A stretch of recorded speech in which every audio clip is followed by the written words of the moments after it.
welcome back to Bill's Ramblings. Welcome to another video to my channel.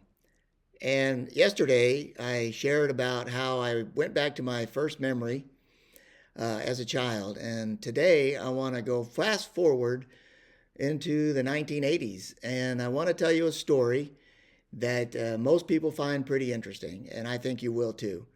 It's a story about when Tanya Tucker showed up at the roundup, and it was quite an event. But I'm going to start by saying that my brother Benny introduced me to this ranch family that had a ranch called Red Creek Ranch out in Bloody Basin, Arizona. And at this particular time, we had been moving the cattle off of the winter pasture and moving them across the ranch to the working pens that we had there at the headquarters, and getting them ready to go to the summer pasture.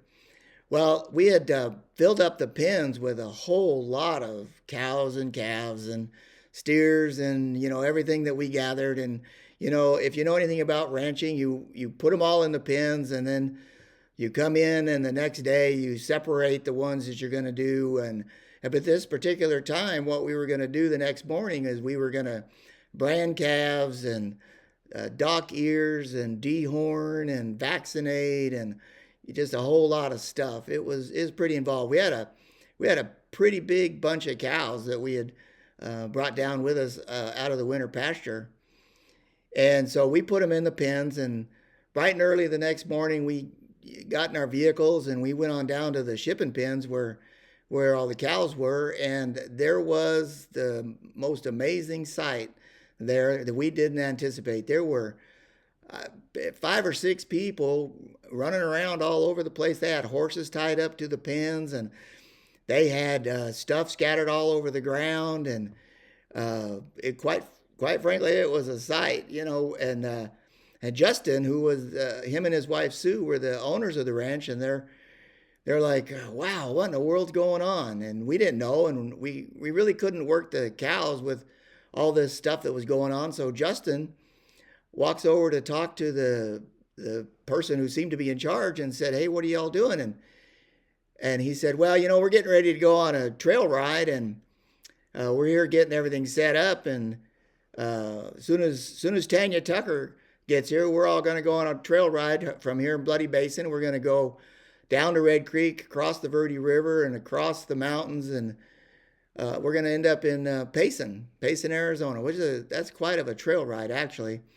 But Justin came back and told the rest of us that, they're all waiting for Tanya Tucker to show up. And we said, yeah, there's no way Tanya Tucker's going to come out here and ride a trail ride with this group. I'll tell you, that was something. And so Justin had asked them if they had moved their stuff off the fence so we could move our cows and do all the stuff we needed to. And they said, yeah, no problem. And they moved away from the fence, and everything kind of settled down. And Sue showed up, and we had all the things that we needed, all the doctrine and everything. My brother Benny was there, and we commenced to separating the calves from their mothers and the yearlings and stuff. And we had them all in separate pens, and it's come around noontime, and we're kind of just busy doing what we're doing, and all of a sudden we hear this whop whop whop whop whop. This obviously this helicopter's coming up over the top of the mountain, and we start looking at that, and sure enough, man, this isn't some little traffic control helicopter. This is a really nice helicopter, and it comes chopping over the hill and goes down to a nice wide open spot over there and away from the pens. And so we stopped working, and all of us are just sitting there gawking and thinking, well, maybe this guy didn't lie to us after all. And you know what? Sure enough, when that helicopter landed, out stepped Tanya Tucker. Tanya Tucker gets out of that helicopter, and they have a nice reunion, and they're over there just, visiting and stuff. And after about a half hour or so, the helicopter pilot, he fires that machine back up, and away he goes, and he disappears. And, he leaves Tanya there with this group. And they were busy, they were busy getting all their stuff ready and packing their horses and getting their saddles all set up, and they had to get out of there that afternoon in order to go set up camp down on Red Creek. And so we went back to doing what we were doing. And I don't know if you're familiar with what they call a calf table, but it's a little squeeze chute that you have, and you put it at the end of the pen where the calves are, and you funnel the calves into this chute, and they go into the squeeze chute, and you kind of squeeze them tight. You clamp their heads, and then you turn the table on its side, and this is where all the doctoring and stuff takes place. Well, if it's a bull calf, then he's going to lose his bull parts. And so Justin was in charge of that, and he was taking care of the bull parts. And I was on the head of the calf, and we would cut the little knobs of their horns off, and we'd burn them with a special made iron that we'd heat up in the branding fire. And my brother Benny, he was over there, and he was branding the calves. And so he was over there on that side branding the calves, and Justin was de-bulling the calves, and I was de-horning the calves, and Sue was in charge of the vaccinations. And Sue would vaccinate the calves, and I'll tell you what, I wouldn't have wanted to be a calf at that time, because you sure got a whole lot of things going on at one time.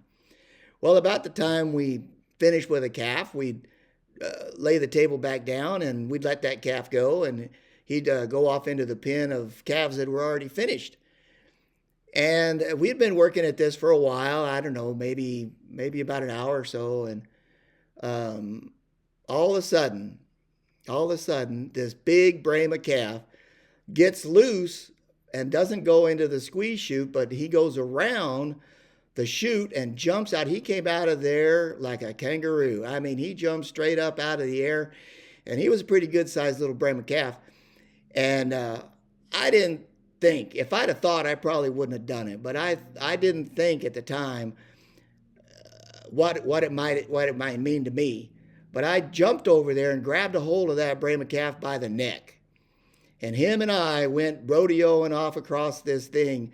And my brother Benny grabbed his tail, and he's hanging on to the tail. And this Brahma, he's bawling, and he's jumping in the air, and I'm yelling, "Close the gate! Close the gate!" And my brother Benny's yelling, "Get him! Get him!" And it's pandemonium, and we are rodeoing all over the place. The bawling calf in the dirt, and the cows are making noise, and people are scrambling to shut the gate. Well, the reason we didn't want him to get out and into that pen was because then we'd have to go out there and find him in amongst all those already doctored calves and cut him out and bring him back in and everything else. And so here we rodeoed across the pen, and he banged me into the fence and drug my brother Benny through the dirt, and it was quite a sight. Well, anyway, they got the gate closed, and he didn't get away, and we all calmed down after that, and put him back in the squeeze chute the way he was supposed to be. And all of a sudden, as we're getting ready to do another calf, Tanya Tucker walks over to the area where we're at, and she says, "Hey, what are y'all doing over here, and what's all that ruckus?" And we said, "Well, we're just branding calves and doing what we need to do." And she says, "No, but I heard all this bawling and jumping and screaming and yelling and stuff going on, and I thought I'd find out what was going on." And so we told her about this Brahma calf and how this all happened. And she says, "Wow, that's some real cowboying." Well, I don't know if I would have called that real cowboying or not, but it felt like a whole bunch of rodeo going on. And well, anyway, she stood there, and she wanted to know exactly what it was we were doing. So everybody showed her, this is where we debull the calf, and here's where we brand the calf. And I don't know, she seemed to be pretty impressed. And so, of course, because she being a celebrity and everything, everybody wanted their picture taken. And so we ended up snapping a whole bunch of pictures. And I'm going to include one of these pictures in here of Tanya and the group and all of us working on these calves. And now you're going to see in this picture where Tanya's leaning on the shoulder of my brother Benny. Now, I can pretty much guarantee you that to this day, he still hasn't washed that shoulder. He's pretty excited about the fact that Tanya was hanging on him the way she was. And, I don't get it. I was still busy dehorning the calves, and you're going to see me in the picture where I'm busy dehorning the calves and didn't even bother to look up and smile at the camera. But I guess that makes me the serious one, and everybody else was glamour struck, I guess you might say. But anyway, Benny was pretty excited about that Tanya hanging onto his shoulder. And well, anyway, she finally had enough of the Brandon, and she went off to her group, and we commenced branding and all that. Well, later on, their group all got together, and they got all ready to go, and they headed on down the trail, and they ran into a big old rodeo themselves. They had a little burro that they had made some kind of really weird pack saddle stuff, and well, anyway, that little burro, he didn't appreciate the pack saddle on him, and he went to bucking and bawling and braying and all kinds of stuff, and stuff went flying everywhere, and the rest of the horses all started bucking. And now Tanya's horse, her horse didn't buck. It was a real nice, pretty horse, and she was kind of riding out ahead of everybody else, but it was quite the rodeo. And well, anyway, after they cleaned up all their stuff, and we were all done, and we made sure everybody was okay, and we went on back down to the headquarters and had a good night's sleep. And we got up the next morning, and we were gonna drive a ranch truck down to what they called the line shack down on the Verde River. And I'll tell you what, it was quite a line shack. I mean, it looked like a cheese grater with all the holes that got shot in it. And it was right up on a bluff overlooking the Verde River. It was quite pretty, but it certainly wasn't anything to look at.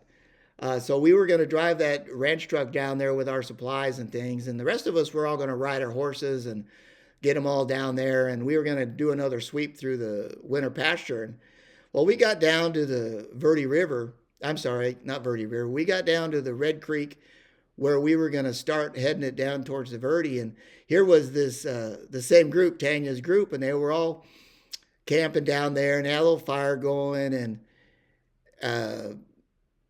not everybody was up and moving around yet. It was still pretty early, and I happened to be riding alongside of Sue, Justin's wife, and I was riding my wife Cindy's horse. His name was Mac. He was a real nice Appaloosa gelding that I trained myself. Cindy and I raised him from a colt, and that was her horse. Mac was her horse, and she loved that horse. Oh, he was a pretty kind of a bay Appaloosa with a big white blanket and big spots on it. And well, anyway, Sue and I stopped there at the creek and let the horses drink, and all of a sudden Tanya pops her head out of the tent that she was sleeping in right there, and she says to me, "Hey, now that's a real pretty, good-looking horse you got there." And I said, "Well, thank you." And she said, "Well, where'd you get that?" And I said, "Well, I bred him and trained him and raised him, and he's my wife's horse." And she says, "You know what? I think that horse is so good-looking, I want to buy him from you right now. I'll just pay for him right now, and I'll buy that horse from you, and we'll ride him on up to Payson." I kind of thought, boy, she's really messing with me. Why would she want to buy my wife's little gelding when she had that big old thing she had? And I said, "Well, I don't think I can sell you my wife's horse." And she says, "Well, I'm serious. I'll buy it." And I said, "Well, I thank you, but no, I think we'll keep him."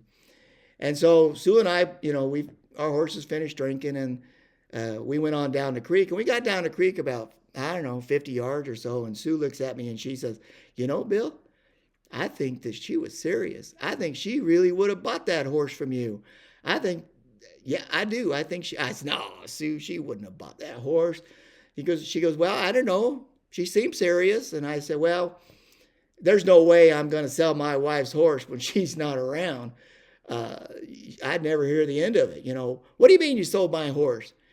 And so we went on down, and we finished the roundup that we were doing and got all the stuff we needed to do. And my brother and I loaded up our horses in the trailer, and I headed home. And I got home, and Cindy says, well, how was the roundup? And I said, well, you wouldn't believe it. I said, you know what? Tanya Tucker came to the roundup. No, she says, there's no way Tanya Tucker was at your roundup. I said, I ain't kidding, Cindy, and I got pictures. I can prove it. Tanya Tucker was there. And I said, not only that, I said, she wanted to buy your horse. I said, could you believe that? She wanted to buy your horse out from underneath me. And she says, and I'm not kidding you, she says, well, did you sell him? And I said, of course I didn't sell him. He's your horse. And she said, oh, you should have sold that horse. I would have been so proud to say that Tanya Tucker bought my gelding. And I said, boy, that's the craziest thing I ever heard. I said, why in the world would you want to sell your horse? And she said, well, I don't know, just because I think that's exciting. And I said, well, you lucked out. There was no way I was going to come home and have an empty trailer to tell my wife, I'm sorry, honey, but I sold your horse. That just wasn't going to happen. And she said, well, okay. She goes, well, let me just tell you, just for the record, that in the future, if you're out riding my horse around and some celebrity like Tanya Tucker or John Wayne or anybody else that wants to buy my horse, you sell him. You just sell him right there. And you walk home if you have to. You walk home if you got to do it, but you sell the horse.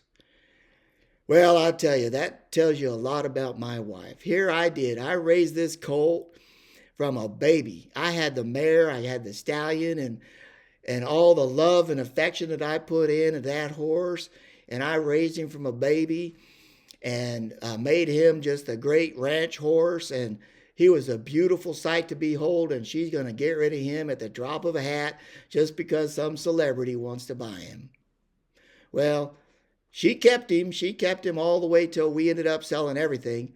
And she didn't get to sell him to some celebrity, and I don't know if she was happy about that. But, well, anyway, that's the story about the Tanya Tucker coming to the roundup. And I hope you appreciate the story and enjoy it. And we're going to close for now, and maybe here in the next couple days, I'll come up with another exciting story like that. Goodbye for now, and we'll see you on the next time.